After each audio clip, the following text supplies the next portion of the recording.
eu fără ea nu mai pot să trăiesc. Haide toată lumea!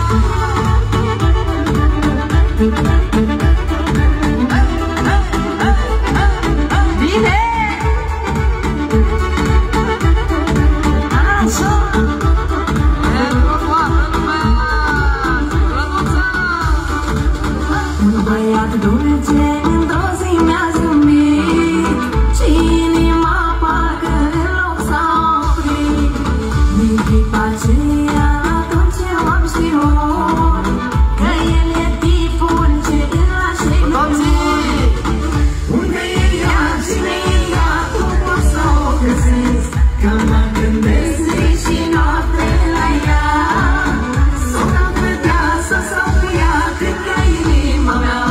Eu fără ea nu mai pot să trăiesc. Haide!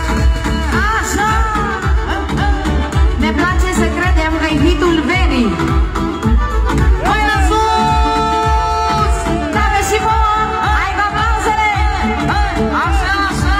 Să fie veselie, cântăm împreună cu toții! Ia uzi! Unde e ea? Cine e ea? Cum pot să o găsesc? Că mă gândesc zi și noapte la ea. S-o pot vedea, să stau cu ea cât ca inima mea. Eu fără ea nu mai pot să trăiesc.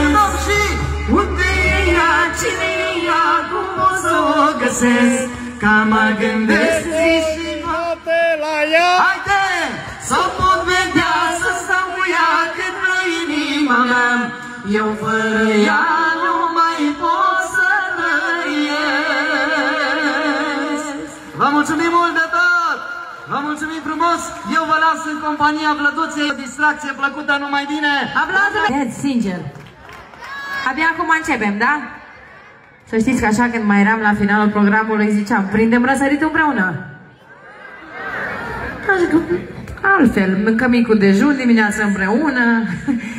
Vedem ce facem. Pentru că suntem în postul Sfintei Mării, nu lungesc nici eu foarte mult cu vorba.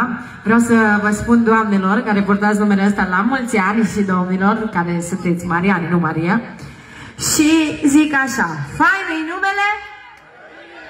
Să trăiască cine știe. Să-i dăm drumul. Și cine Marie la mulți ani? Vă văd eu dacă mai puteți, dacă se aud aplauzele până la scenă. Asta.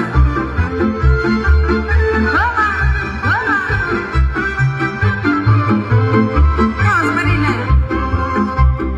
Oriunde te-ai îmbărchi mai, plină-i lumea de mării, la la la la.